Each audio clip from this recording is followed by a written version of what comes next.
Welcome to an intercultural learning moment, brought to you by Cultural Advantage. In this video, we take a look at the differences in leadership styles and how these differences can impact new employees and new managers. Both of the stories mentioned in this video happened to real people in real workplaces. The first story is about a newcomer employee who just got hired at one of his first jobs in Canada. Shortly after he began his new job, he saw his supervisor walking into the stockroom. His supervisor saw a piece of garbage on the floor, picked it up, and put it into the nearby garbage can. This might not sound out of the ordinary to most people, but from his experience in his previous country, this would never have happened.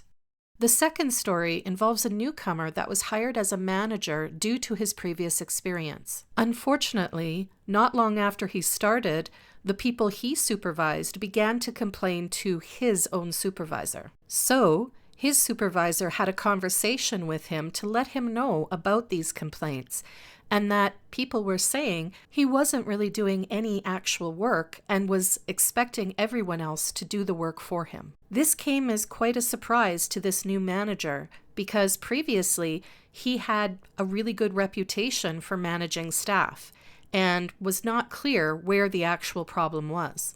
Both of these issues had their roots in the fact that management systems can be very different from country to country and culture to culture. One type of management system is much more hierarchical than the other. This is known as the tall management system or structure. The other is much less hierarchical, and this one is known as the flat management system or structure. This is why it's important to understand that many countries have a more hierarchical or tall management system than Canada. With the tall management structure, managers tend to give all direction or instruction on employee tasks. This means that even small things must be approved by your manager before you're able to do your work. And this was the issue for the newcomer supervisor who had his employees complain about him. He was expecting all of his employees to check with him about every single task that they were supposed to do. And even when there were things that needed to be done and none of the employees were around, he would wait for one of them to come back to do it rather than do it himself. The tall management system also means that managers are rarely involved in non-management work.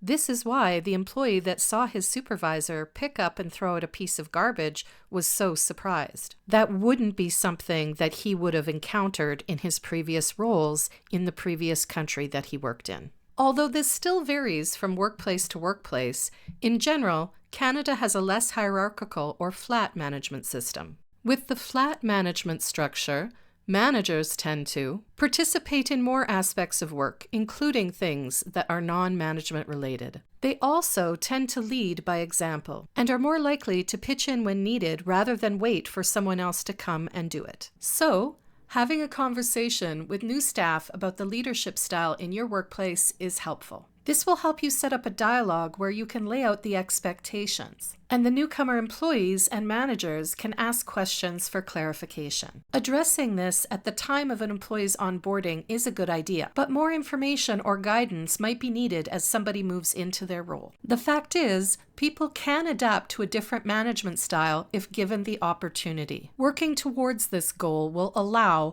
both the organization and its newcomer employees to function much more effectively.